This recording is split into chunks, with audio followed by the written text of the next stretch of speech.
শুরুটা কেমন করে হলো? ভালো উদ্দেশ্যে শুরু হয়েছিল, ভালো মনে করে। কেমন?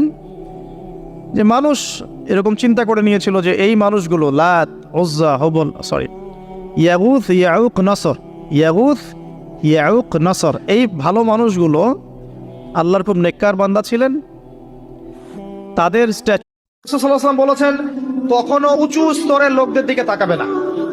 যার উঁচু বাড়ি আছে, তোমার চেয়ে উঁচু বাড়ি আছে, তোমার চেয়ে বড় গাড়ি আছে, তোমার চেয়ে বেশি টাকা আর্ন করে, ওদের দিকে দেখবে না, ওদের দিকে চোখ দিও না। বরং তোমার চেয়ে নিচে যারা আছে, দরিদ্র যারা, তোমার চেয়ে যারা দরিদ্র, ওদের দিকে তাকাও। তাহলে তুমি আল্লাহর নিয়ামতের শুকরিয়া আদায় করতে পারবে। যখন দেখবেন জীবনে আপনি হোঁচট খেয়েছেন, আপনি কোনো বিপদে পড়েছেন, কেউ নেই আপনাকে সাহায্য করার, সেজদায় পড়ে কান্নাকাটি করছেন, দেন দেখছেন আপনার সামনে সেই বস্তুটা হাজির, আপনি বুঝতে পারবেন আল্লাহ আছেন, আল্লাহ সত্যি আছেন।